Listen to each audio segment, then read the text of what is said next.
Magandang araw mga bata! Kumusta kayo? Mayroon akong isang napakagandang kwento para sa inyo ngayon. Ito ang kwento ng isang manok na medyo mahiyain at kung paano niyang nahanap ang kanyang sariling boses. Oh, sige na nga, simulan na natin. Halika at kilalanin natin ang bida ng ating kwento. Medyo special siya eh. Ang pangalan niya? Si Onyok. Isipin nyo ha, may isang bakuran. Ang bakuran ni Mang Oka. Grabe, ang ingay-ingay doon. Paggising mo pa lang sa umaga, tilaok na agad ng mga manok ang maririnig mo. Pero alam nyo ba, sa gitna ng lahat ng yon, may isa lang na laging tahimik. At yan na nga, walang iba kundi si Onyok. Siya yung pinakabunso, pero siya rin yung nag-iisang laging nagmumukmuk lang sa isang tabi. Habang ang lahat ay masayang nag-iingay, siya naman hindi makatilahok. Bakit kaya? Ano kayang problema niya? Subukan nating alamin, no? Ano nga bang tumatakbo sa isip at nararamdaman ni Onyok? Bakit ba siya ganun? Laging malungkot at parang laging nahihiya, hindi tulad ng ibang mga manok. Ganito pala kalungkot ang buhay ni Onyok mga bata. Palagi lang siyang nasa sulok, para bang laging pagod at nakasimangot. Tapos ito pa yung pinakamatindi. Kapag sinusubukan niyang tumilaok, alam niyo kung anong lumalabas? Hindi tilaok, kundi ubo! Isang ubo lang. Kaya ang nasa isip niya, naku, pinagtatawanan siguro ako ng lahat. Sa sobrang lungkot niya, ito na lang palagi ang bulong niya sa sarili niya. Kasi pakiramdam niya, hindi siya tunay na manok kasi wala siyang boses. Ang sakit nun, di ba? Teka, isip-isip muna tayo. Naranasan niyo na rin ba yung ganito? Yung parang nahihiya ka o natatakot kang magsalita o ipakita kung sino ka talaga? Alam nyo, minsan, lahat naman tayo nagiging parang si Onyok. Pero, ang good news, hindi nag-iisa si Onyok sa laban niya. Kasi may mga nagmamahal sa kanya at handa silang tumulong para mahanap niya yung tapang at yung boses niya. Buti na lang talaga, no? May mga nagbigay sa kanya ng magagandang payo.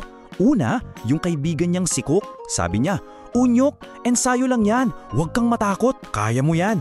Tapos, yung nanay naman niya, ang ganda ng turo. Sabi niya, anak, tingnan mo ang ibang manok. Pansinin mo, kapag tumitilawok sila, hindi sila nakayugo. Nakatingala sila sa langit, buong puso.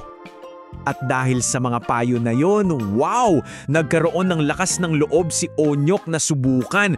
Oh, eto na ang pinaka-exciting na part. Tingnan natin kung ano ang ginawa niya at gagayahin natin, ha? Okay mga bata, game na. Tayo na lahat. Sige na, tumayo na dyan. Sabayan natin si Onyok. Ready? Okay, step 1. Iunat ang likod. Stretch. Galing. Step 2. Ikinos ang paa, parang sundalong nagmamarcha. Ganyan nga. Step 3. Itaas ang liig. Proud na proud dapat. Step 4. Ilatag ang mga pakpak na karang lilipad. Woo! At ang pinaka-importante, Step 5. Huminga ng malalim. At tiktilaok! Isa pa, mas malakas. Tiktilaok! Galing! At nagawa niya! Nagawa natin! Yes! Sa wakas! Hindi na ubo. Isang napakatinis at malakas na tilaok ang lumabas kay Onyok. Ang galing-galing! Nakakatuwa naman, di ba? Dahil nahanap na niya ang boses niya, aba ibang Onyok na ang makikita natin. Hindi na siya yung mahiyaing manok na nakilala natin kanina. Tingnan niyo naman ang laki ng pinagbago niya. Dati, ubo lang ang tunog niya. Ngayon, ang ganda at ang tinis ng tilaok niya. Dati, laging nakayuko. Ngayon, nakatingala na siya sa langit. At dati, nagmumukmuk lang siya. Pero ngayon, may bago na siyang pangarap. Ano yun? Ang magturo sa iba. Ito mismo yung sinabi niya. Sabi niya, paglaki niya, siya naman ang tutulong sa ibang mga batang manok na nahihirapang tumilaok. Ang ganda noon, di ba? Yung pinagdaanan niya, gusto niyang gamitin para makatulong sa iba. At dito na nagtatapos ang kwento ni Onyok. Pero iniwan niya tayo ng isang napakagandang tanong na pwede nating pag-isipan. Kasi lahat tayo may kanya-kanyang boses. Pwedeng yan yung talento mo sa pagkanta, sa pagdrawing, o sa pagiging mabuting kaibigan. Ang tanong, paano mo gagamitin yung boses mo para makatulong din sa iba, katulad ng ginawa ni Onyok?